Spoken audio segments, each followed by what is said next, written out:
Graça e a paz do Senhor seja com os irmãos.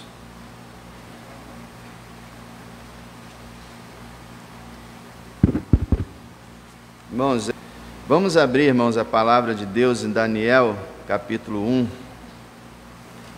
Capítulo 1, verso 8, diz assim: E Daniel assentou no seu coração não se contaminar com a porção do manjar do rei, nem com o vinho que ele bebia. Portanto, pediu ao chefe dos eunucos que lhe concedesse não se contaminar. Só até aí. Vamos orar? Senhor, muito obrigado por poder, no dia do Senhor, mais uma vez estar na sua casa. Obrigado pela vida dos meus irmãos, que o Senhor continue abençoando ricamente cada um deles, que eles continuem perseverando na fé, que eles continuem te servindo com alegria, que eles continuem, Senhor, realmente vivendo uma vida santa e digna aos teus olhos, que o Senhor, Deus, lhes encha com o Espírito Santo, que eles possam te servir realmente de todo o coração. Abençoa eles, ó Deus, e ajuda-os nas tribulações, nas dificuldades, nas enfermidades, nas crises financeiras e familiares. Que o Senhor possa fortalecê-los para que nada disso impeça eles de te servirem. Senhor, te peço que a classe ali de novos, ó Deus, que todas aquelas 4 pessoas que estão ali possam ser salvas pelo Senhor, possam se batizar e servirem o Senhor durante toda a vida deles.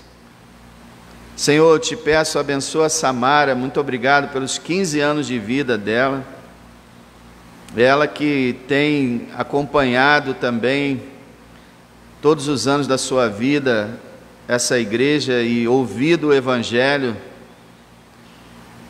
Que o Senhor, ó Deus, opere no coração dela, que ela receba o Senhor como Salvador, seja salva pelo Senhor e continue sendo sempre uma jovem que se dedique a Ti e que procure fazer o melhor na sua vida. Ó Deus, salva os perdidos, Senhor, todos eles. Torna, Senhor, a trazer para essa casa os visitantes e salva-os, ó Deus, para a glória do Teu nome. E abençoa agora, eu te peço, a Tua palavra, em nome de Jesus. Amém. Tenho pensado, irmãos, desde que a pandemia começou e que a gente voltou aos cultos, não temos mais aquele número de visitantes que tínhamos antes. São raros os visitantes na igreja. Isso deve ser por causa de medo, eu acho que não, que as pessoas estão indo para todo lado. Mas de repente deve ser por causa do uso de máscaras. Eu não sei o que acontece, que as pessoas não estão vindo. E inclusive até vários irmãos também não têm comparecido. Mas a Deus seja a glória por tudo. Que a gente continue servindo ao Senhor, independente das circunstâncias. Irmãos, Daniel foi um homem extraordinário, um dos melhores homens da Bíblia. Não sei se você já leu o livro de Daniel, mas eu recomendo fortemente que você leia esse livro, principalmente capítulo 1 a 6. A gente sabe que o capítulo 7 a 12 são bastante difíceis. As visões de Daniel é um pouco mais difícil de entender, mas Daniel de 1 a 6 é muito importante para a gente. Daniel é um daqueles poucos que a Bíblia não apresenta qualquer falha.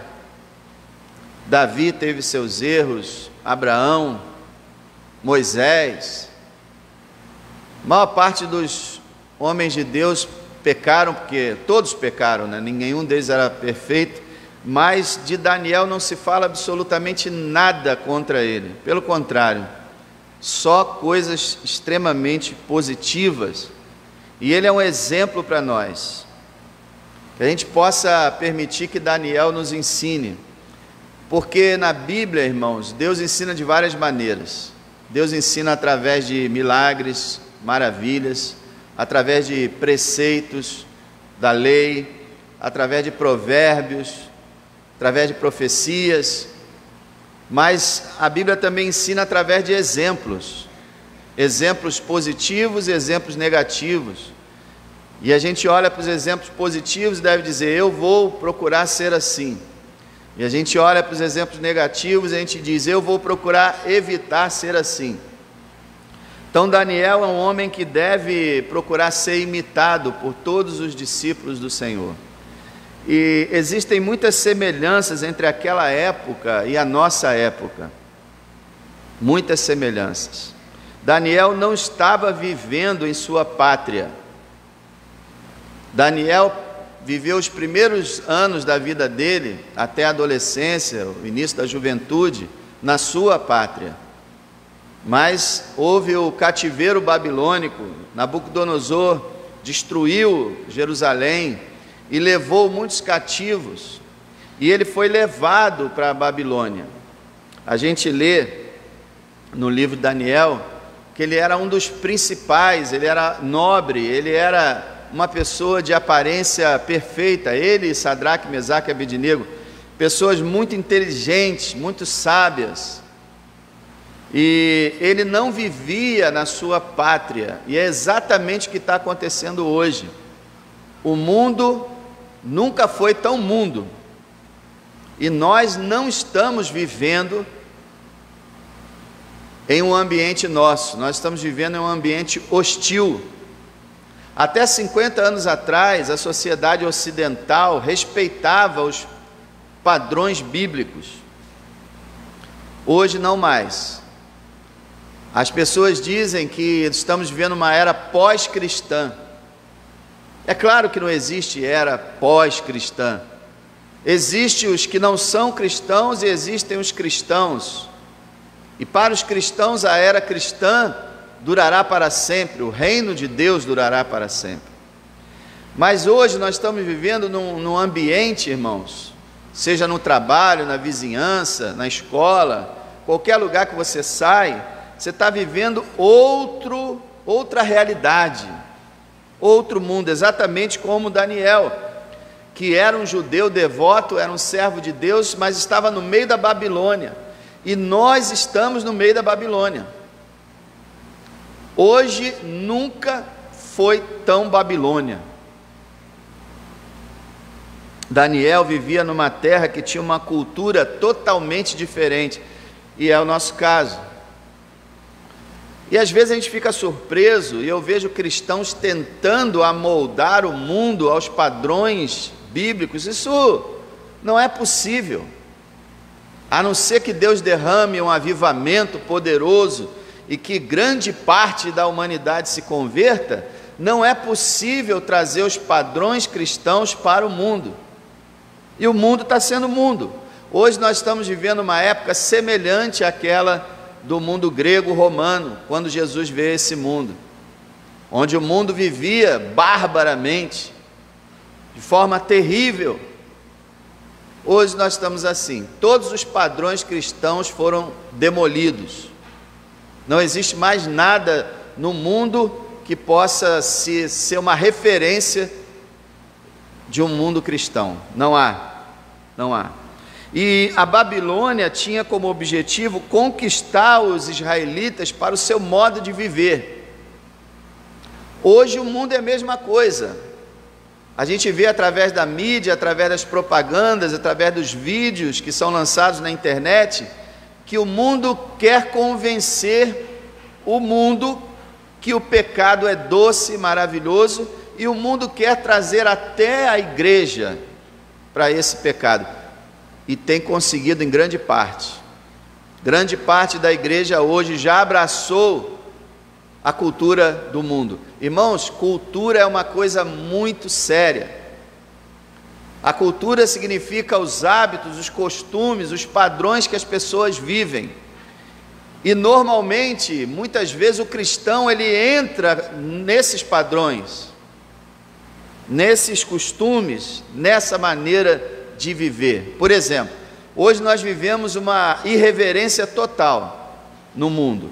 E isso chegou à igreja, de modo que hoje os pregadores são humoristas, os cultos são espetáculos e diversões. O evangelho se tornou um bem de consumo. Então nós estamos vivendo um mundo que quer nos moldar a ele. Leia comigo e acompanhe como Nabucodonosor, como a Babilônia quis transformar aqueles homens. Veja o versículo 3. E disse o rei a Aspenaz, chefe dos seus eunucos, que trouxesse alguns dos filhos de Israel e da linhagem real e dos nobres. Veja que Daniel era um desses, linhagem real e nobres, jovens em quem não houvesse defeito algum, formosos de aparência, instruídos em toda a sabedoria e sábios em ciência, entendidos no conhecimento, e que tivessem habilidade para viver no palácio real, no palácio do rei, a fim de que fossem ensinados nas letras e na língua dos caldeus. Olha bem, Nabucodonosor, vai lá, pega pessoas da nobreza, pega pessoas inteligentes, pessoas sábias, pessoas cultas e pessoas perfeitas fisicamente, psicologicamente, para que elas aprendam as letras e a língua dos caldeus. Quer dizer, para que elas aprendam o conhecimento dos babilônios, o modo deles viverem. Olha o verso 5. E o rei lhes determinou a ração. Essa palavra aqui para a nossa era é melhor ler porção, né? Que ração para a gente hoje lembra logo de cachorro e de gato, né? Mas a porção de cada dia, da porção do manjar do rei e do vinho que ele bebia, e que assim fossem criados por 3 anos, para que no fim deles pudessem estar diante do rei. Manjar, irmão, essa palavra manjar, né? Os manjares do rei. Quando a gente ouve a palavra manjares, a gente só lembra daquele pudim branco, né? Com aquela caldinha de ameixa, delícias, a gente só lembra disso. Mas manjar, a palavra manjar, ela significa comida deliciosa, apetitosa, bem preparada e com ingredientes nobres. É sinônimo de iguaria. Então, em vez de manjar, é o banquete. A ideia é essa: o banquete nobre, a alimentação nobre do rei deveria ser dada também aos judeus. Verso 6 diz assim: entre eles se achavam dos filhos de Judá Daniel, Ananias, Misael e Azarias. Agora olha só, cada um deles tinha o seu nome judeu, e vocês sabem que na Bíblia cada nome é dado na esperança de que a pessoa venha a ser aquilo que o seu nome expressa. Agora verso 7 diz: e o chefe dos eunucos lhes pôs outros nomes, a saber, a Daniel pôs Beltesazar, Ananias o de Sadraque, a Misael o de Mesaque e a Azarias o de Abednego. Então a gente vê aqui uma tentativa de descaracterizar aquelas pessoas, de tirar a personalidade delas. Mudar o nome delas, você já faz um baque tremendo. Tira o nome hebraico, judeu, e coloca um nome que se refere aos deuses e à cultura da Babilônia. Irmão, é esse desafio que a gente tem encontrado. Como igreja, o diabo tem tentado tirar as nossas características, tem tentado tirar a nossa forma de pensar segundo a Bíblia Sagrada. E tem conseguido, em grande quantidade. A igreja cada vez mais tem perdido a sua identidade. E a nossa escolha, irmãos, deve ser a mesma de Daniel, mesmo que envolva riscos. Daniel, nós lemos no verso 8, que ele assentou no coração dele não se contaminar com a porção do manjar, dos banquetes do rei, nem com o vinho que ele bebia. E aí ele pede ao chefe para não se alimentar daqueles banquetes. Existe aquela questão da alimentação. O Velho Testamento proibiu aos judeus, Deus proibiu aos judeus de comer várias espécies de animais. E Daniel sabia que naquele banquete do rei, nada disso seria respeitado. Então ele estaria sujeito a violar os mandamentos da palavra de Deus.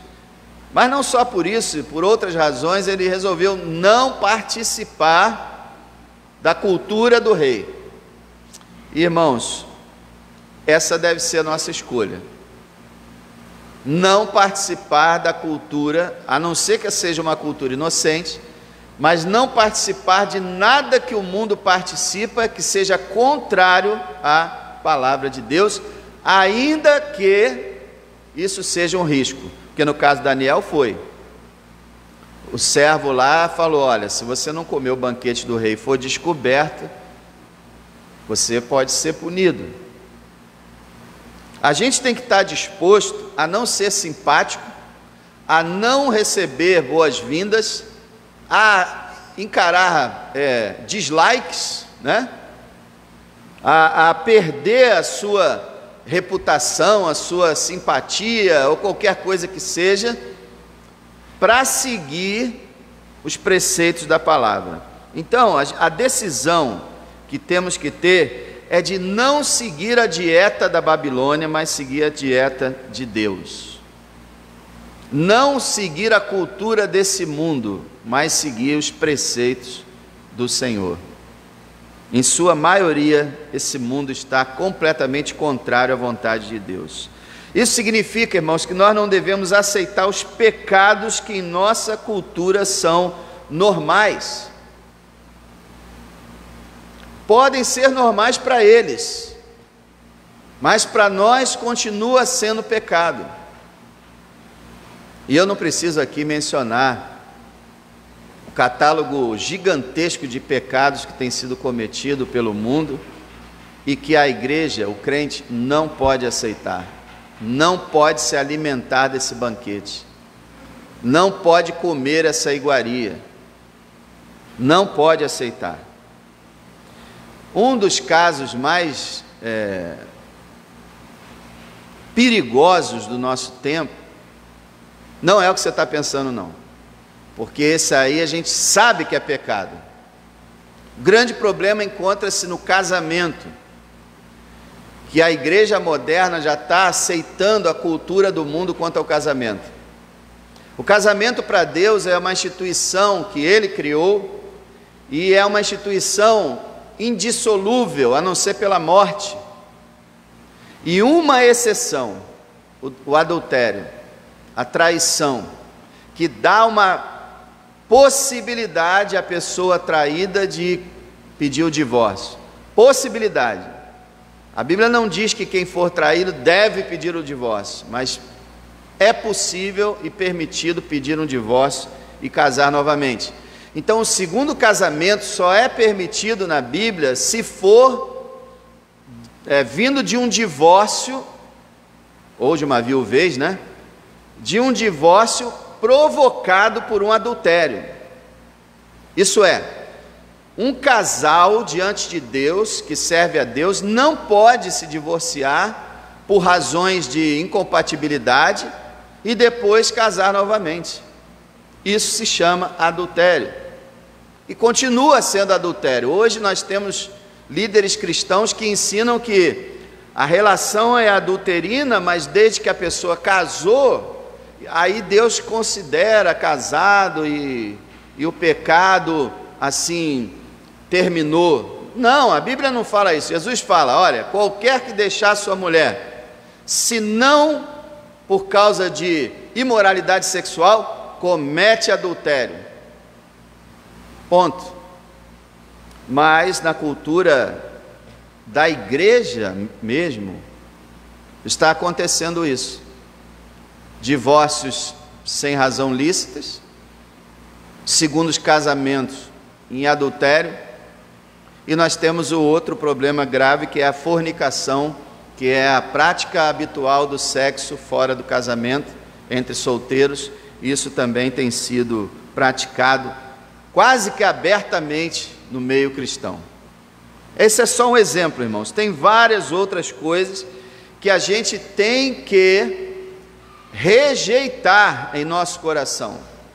A gente não pode aceitar, a gente tem que realmente rotular essas coisas como pecados que elas são e evitar qualquer tipo de prática. Nós temos que ter profunda tristeza no nosso coração pelo estado social da sociedade, o estado atual da sociedade e da igreja. Devemos decidir rejeitar completamente qualquer dessas práticas. Eu agradeço muito a Deus, irmãos, que com a exceção de um casamento, e eu não lembro nem quantos casamentos eu celebrei, foram alguns, só um casamento não permaneceu, e por sinal esse único casamento que não permaneceu, eu já sabia que não ia permanecer, e eu aconselhei que não acontecesse, mas aconteceu, e houve a separação, e hoje estão separados. Só um. O restante, pela graça de Deus, os irmãos estão progredindo, estão prosseguindo, e eu diria até com uma certa facilidade. Não que não tenham problemas, mas eu jamais vi na igreja alguém me procurar e dizer: pastor, vamos separar, pastor, não está dando mais não. Graças a Deus por isso. Eu atribuo isso à palavra de Deus. A Bíblia diz que não havendo em Provérbios, não havendo profecia, o povo se corrompe. Então, onde não tem palavra de Deus sincera e palavra de Deus que quebranta o nosso coração, o povo começa a fazer o que quer. Como as lideranças das igrejas modernas não têm falado em adultério, em fornicação, as pessoas fazem o que querem. Por quê? Nós temos a tendência ao pecado naturalmente. Nós precisamos estar sempre sendo repreendidos pelo Senhor. Por isso que Deus marcou o domingo para a igreja se reunir, adorar o seu nome, louvar, buscar sua face e aprender dos seus caminhos, como diz lá Davi no Salmo 27, verso 4. Uma coisa pedi ao Senhor, que possa habitar na casa do Senhor todos os dias da minha vida, para adorar a sua formosura no seu templo e aprender, para adorar a sua formosura e aprender no seu templo. Então a gente está casado e a gente precisa estar ouvindo: nós temos que permanecer casados até o fim. O que Deus ajuntou, não separe o homem. Então a gente não pode nem pensar em separar. Eu costumo dizer para os casais que um cônjuge jamais deve ofender o outro, jamais. Deve haver um respeito tal que não haja nenhuma espécie de ofensa, e que nunca haja entre os cônjuges uma palavra desse tipo: olha, se continuar assim, vai dar não, hein? Continuar assim, vai um para cada lado. Nunca isso deveria ser pronunciado no nosso lar, porque isso dá brecha para o diabo. O que começa no teu coração passa as palavras, daqui a pouco o diabo te dá um empurrãozinho para passar a ação. Aquilo que você fala que vai fazer, você acaba fazendo. Então, meus amados, o casamento é só um exemplo, mas várias outras situações que nós precisamos estar examinando as Escrituras de dia e de noite, para não sermos contaminados com os manjares do rei. O Deus desse mundo é o diabo, e ele tem os seus banquetes, e a gente deve propor no nosso coração, muitas vezes, cortar os prazeres da nossa vida, se eles levam ao pecado. Poxa, comer um banquete na mesa de Nabucodonosor devia ser fantástico. Comidas maravilhosas, daquelas que superam nossas ceias de natais. Mas ele disse: para o chefe: me dá aí legume e água. É gostoso? Legume e água? Não é não. Nós temos que renunciar àquilo que a nossa carne acha que é gostoso, para a gente fazer a vontade de Deus. Quantas vezes nós estamos doentes e precisamos de dieta, o médico fala para a gente: olha, legume e água, e a gente continua insistindo em comer aquilo que está matando a gente. É a mesma coisa. Deus diz: não tenha nada com o pecado, não tenha nada com as coisas que eu não aprovo, e a gente vai lá e encara de frente, e pega para a gente, toma e come, para curtir o prazer, prazer proibido, prazer pecaminoso, prazer que não pertence ao reino de Deus. Irmão, ser cristão não é só diversão, aliás, não tem pouca coisa de diversão. Ser cristão é a alegria interior. Mas ser cristão, como a gente aprendeu em Lucas, custa caro. A gente tem que abrir mão de tudo, até da nossa própria vida, e abrir mão de conforto e de prazer carnal, para poder estar diante de Deus, porque Deus honra a obediência. A Bíblia fala que Daniel fez essa proposta e diz que Daniel achou graça diante daquele servo do rei. Isso é, o servo do rei simpatizou com ele e disse: eu vou arriscar. E ele comeu legumes e água, os quatro. E diz o texto, olha lá no versículo 15: ao fim dos 10 dias, pareceram seus semblantes melhores, eles estavam mais gordos do que todos os jovens que comiam porção do manjar do rei. Naquela época, irmão, a cultura era diferente. Hoje a gente vê que a cultura é do musculoso e do magro, mas naquela época não tinha negócio de musculoso, somente de forma geral, só com algumas exceções. E a ideia era que a pessoa gorda era saudável. Eles gostavam de pessoas mais gordinhas. E aqueles 4 ficaram gordos com legume e água. Isso é possível? Não. Foi um milagre. Um milagre que Deus operou para que Daniel pudesse continuar sendo fiel. Olha que maravilha. Daniel rejeita o mundo, abraça a Deus, e Deus diz: eu vou fazer um milagre na sua vida. E meus irmãos, vamos pensar nas consequências maravilhosas da obediência de Daniel e dos seus 3 amigos. Quando nós realmente rejeitamos o mundo e nos apegamos a Deus, nós nos tornamos mais atraentes e interessantes. A gente leu aqui agora: eles ficaram melhores do que todos os outros. Realmente é na diferença que está o interesse, meus irmãos. A igreja se engana em pensar, a igreja hoje pensa: vamos ser iguais a eles, e aí vamos atraí-los e vamos salvá-los. Vamos pintar as nossas igrejas de preto, vamos botar uma luz negra, vamos jogar uma fumacinha no palco, vamos tirar o púlpito, vamos botar uma mesinha com a garrafinha, com um copinho, vamos sentar na cadeirinha, vamos fazer um stand-up, vamos fazer um show humorístico, vamos fazer um culto rápido, com a palavra rápida, bem suave, e assim todo mundo vai entrar na nossa igreja e a gente vai ganhar a alma deles. Leia o Sermão do Monte. Jesus sempre disse que o povo dele é diferente e os opostos se atraem. Quando o mundo vê alguém diferente, aí é que o mundo diz: opa, o que está acontecendo aqui? Essa pessoa é diferente, essa igreja é diferente, esse povo é diferente. E aí é que vem o evangelismo. Não é em ser igual, é em ser diferente. E aí a gente se torna mais atraente e interessante na diferença. Lembra quando Pedro fala em 1 Pedro 3,15? E para que a gente saiba responder a razão da nossa esperança a todo aquele que nos perguntar. Quer dizer, a pessoa vai perguntar: por que você é assim? Por que você não fala mal dos outros? Por que você não está sempre na roda dos escarnecedores aqui zombando com todo mundo? Por que você é sempre gentil, obediente, trabalhador?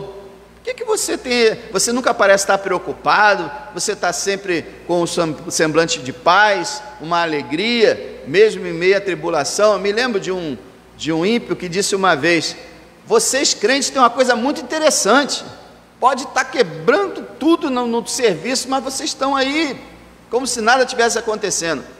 É isso que atrai. É isso que atrai.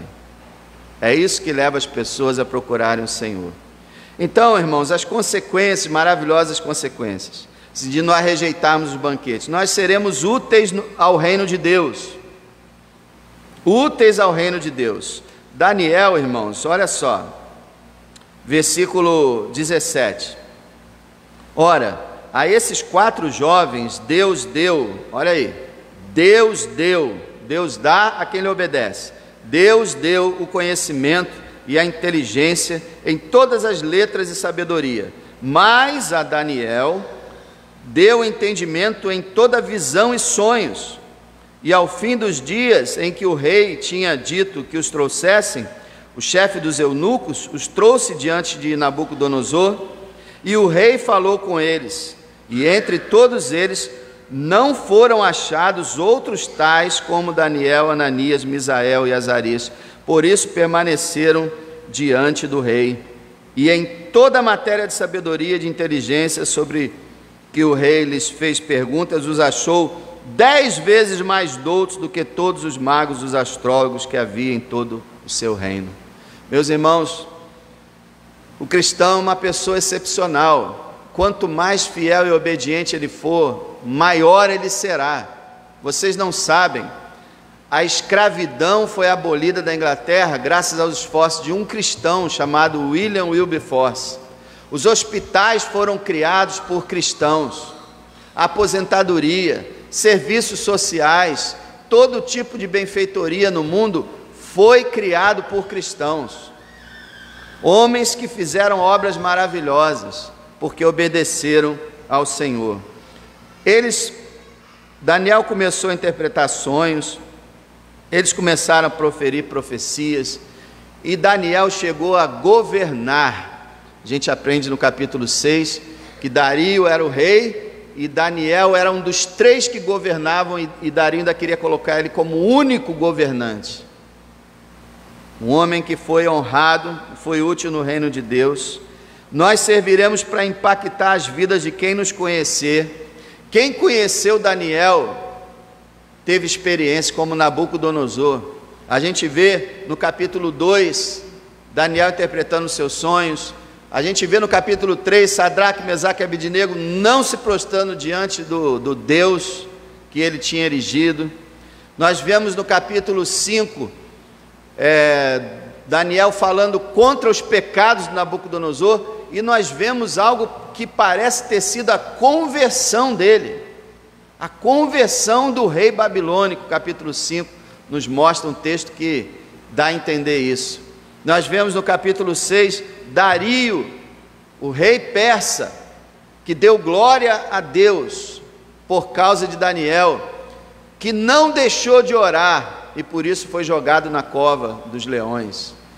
Irmãos, é um desafio atrás do outro. Adorem essa imagem? Não. Parem de orar? Não. E foi nessa firmeza que eles abençoaram as pessoas que estavam ao redor deles. Irmãos, se nós ficarmos firmes sem o banquete da Babilônia, mas com legumes e água diante de Deus, nós seremos mais do que vencedores. A Bíblia fala lá em Hebreus 11 que Deus apagou a força do fogo. Isso aconteceu com Sadraque, Mesaque e Abednego, que foram lançados na fornalha, mas nem sombra de nenhuma marca de chama estava nas suas vestes, no seu corpo. Eles foram livres pelo 4º homem que estava na fornalha, que era o Senhor Jesus Cristo, o Filho de Deus. Venceremos até leões. O anjo de Deus entrou com Daniel na cova e fechou a boca do leão. Você já viu alguém conseguir fechar a boca do leão? E vocês sabem que o leão nos lembra o diabo também. Nós venceremos, seremos mais do que vencedores, deixaremos um legado inesquecível. Irmão, nós não estamos lendo sobre Daniel 2.500 anos depois. 2.500 anos depois a gente está admirando a vida desse homem. Que coisa extraordinária, que legado foi esse? Repara no verso 21 do capítulo 1, o último verso. E Daniel esteve até o 1º ano do rei Ciro. Sabe o que quer dizer isso? Todo o cativeiro babilônico Daniel presenciou. Desde o início até o final, ele estava na Babilônia, servindo a Deus. Se você colocar ele com 20 anos aproximadamente, 20, 18 anos no seu início, dá quase 90 anos de fidelidade a Deus. Os autores acreditam que quando Daniel foi jogado na cova dos leões, ele tinha perto de 90 anos. E estava firme diante de Deus. 70 anos na Babilônia, dando testemunho de que Deus é real. Que maravilha, irmão! Que maravilha! Poder atravessar os anos na presença de Deus. Ver homens de Deus como Russell Shedd, um mestre pregador, um homem escritor, teólogo no Brasil. Ele era filho de americanos, nasceu na Bolívia, mas foi criado no Brasil. O homem viveu quase 90 anos. Não se tem nada para falar contra aquele homem, só a favor. Excepcional, está com o Senhor já. Vários homens assim, que maravilha, que legado. Porque é no correr dos anos que a gente vê a perseverança de uma pessoa. Maravilha. Irmãos, se nós deixarmos esse mundo e seguirmos ao Senhor, estaremos seguros para sempre. Você já viu como é que termina o livro de Daniel? Daniel capítulo 12. Daniel capítulo 12. Último versículo, verso 13. Tu, porém, vai até o fim, porque repousarás e estarás na tua sorte no fim dos dias. Essa versão não está muito boa, não. A ideia é o seguinte: você, Daniel, vai até o fim. Vai até o fim, quer dizer, você vai perseverar até o final. Aqui ele já estava com quase 90. Porque você vai descansar. Repousar aqui é o repouso do cristão. Você vai até o fim da sua vida servindo a mim, e aí você vai descansar. E estarás aqui significa ficar de pé. Então outras Bíblias traduzem e levantarás.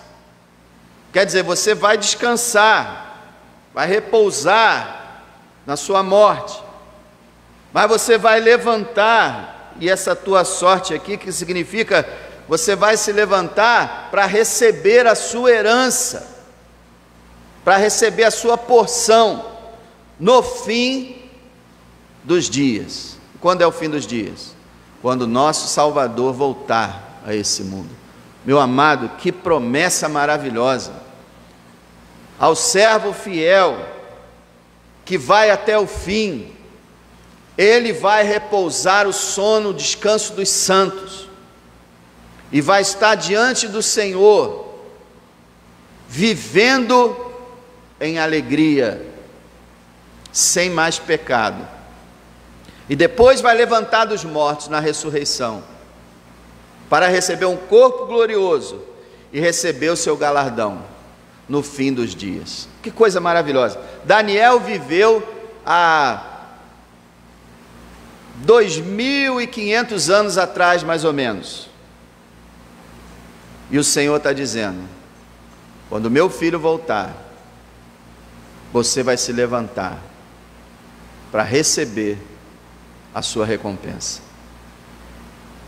Meu amado, que maravilha! Você espera recompensas do mundo? Não terá. Você espera recompensa das pessoas? Muitas vezes não terá.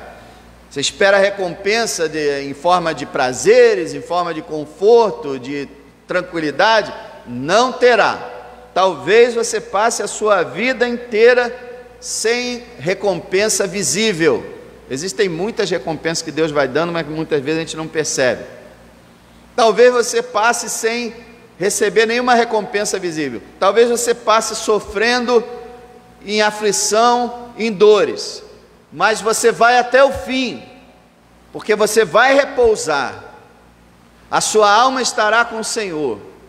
E no dia da volta do grande Senhor Jesus Cristo, você vai se levantar para receber um corpo de glória e receber a sua recompensa. Não tem nada melhor do que isso. Portanto, deixe o mundo comer os seus banquetes. Ore por eles, para que um dia eles vejam que os seus banquetes são venenosos e que eles decidam vir para o Senhor. E, se necessário, comer legumes e beber água, mas na presença de Deus. Deixe os banquetes de Deus para lá. Deixe as diversões para lá.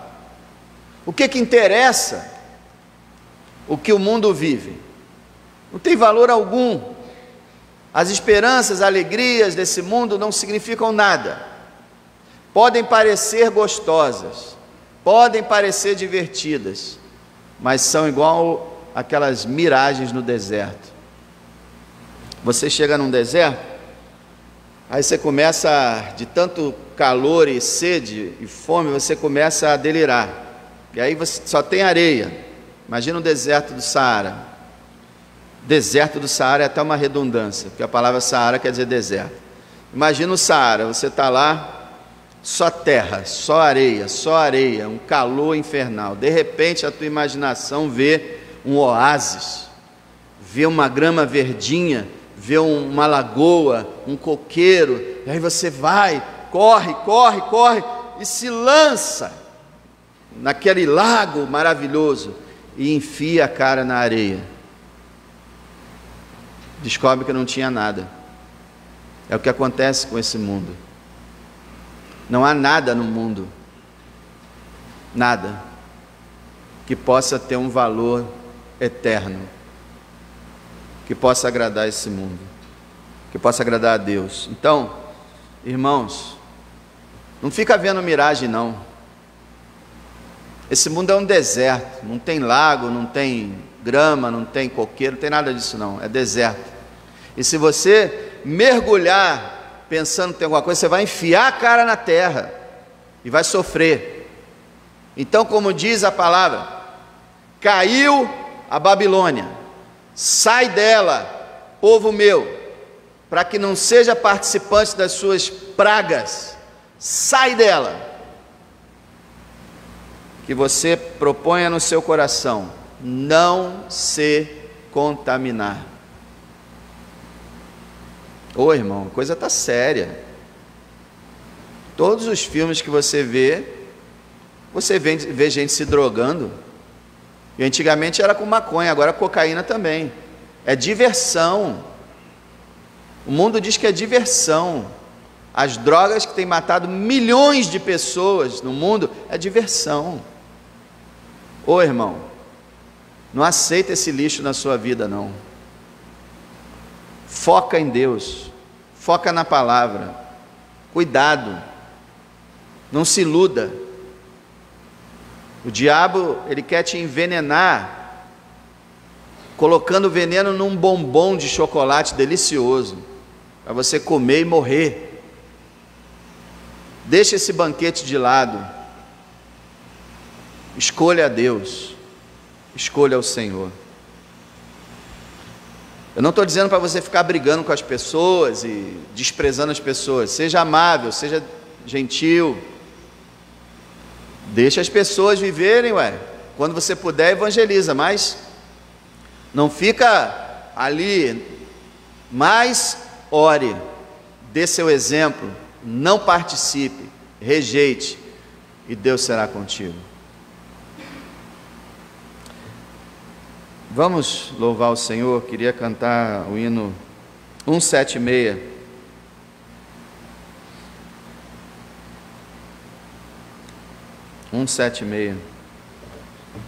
Que fala sobre a gente ter tempo para ser santo, para ser puro.